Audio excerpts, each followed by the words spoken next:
A few moments later. Bismillahirrahmanirrahim. Assalamualaikum warahmatullahi wabarakatuh.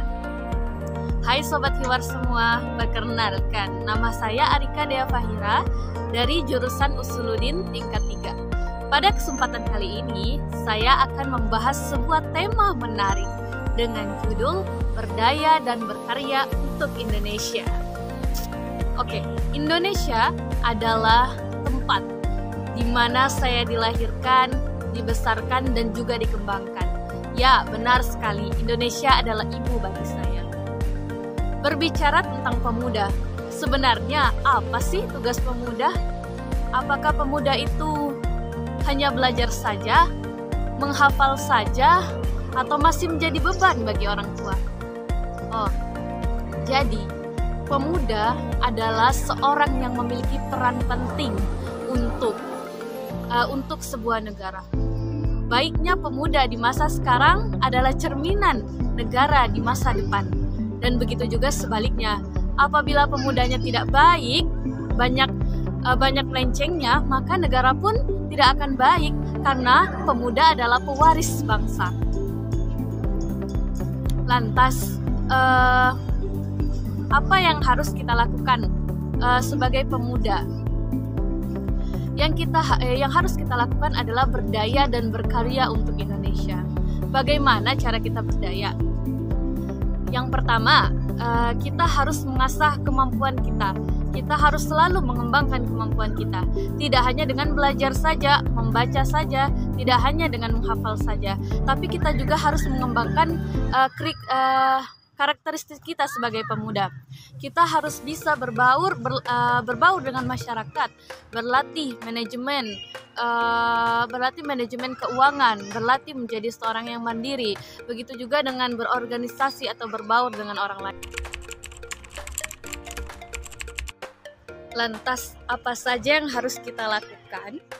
Yang pertama, kita harus mengembangkan diri kita terlebih dahulu. Sebagai pemuda, wajib bagi kita untuk mengetahui apa hal yang sudah kita kuasai dan apa saja hal yang belum kita kuasai. Untuk hal yang belum kita kuasai, wajib bagi kita untuk mengembangkannya. Yang kedua, yaitu mendisiplinkan diri. Dengan hidup yang disiplin, maka kita akan mudah mencapai target-target yang kita inginkan. Karena orang sukses adalah orang yang berdisiplin. Yang ketiga, kita harus mencari relasi, karena pada dasarnya kita akan kembali ke masyarakat dan berbaur dengan masyarakat.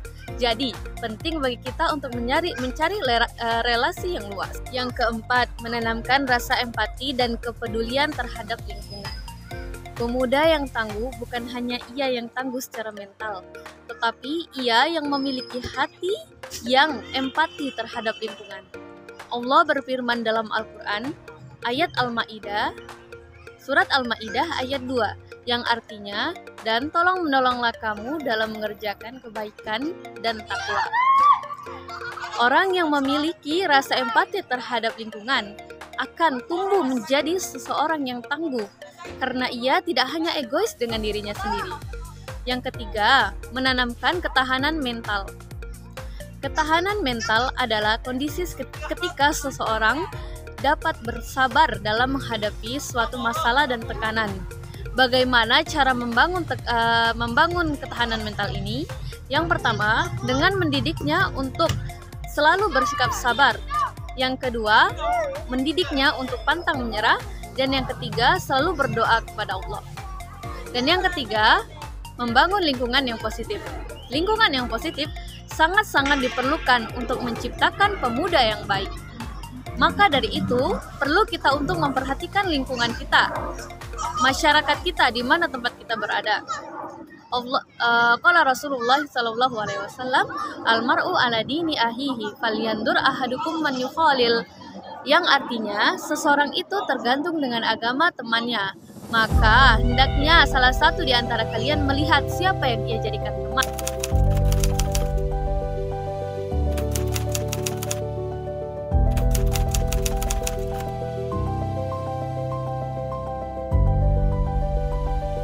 Berdasarkan pengalaman yang saya miliki, saya sudah pernah mengajar di suatu pondok pesantren. dan saya sudah sering berkecimpung dalam organisasi.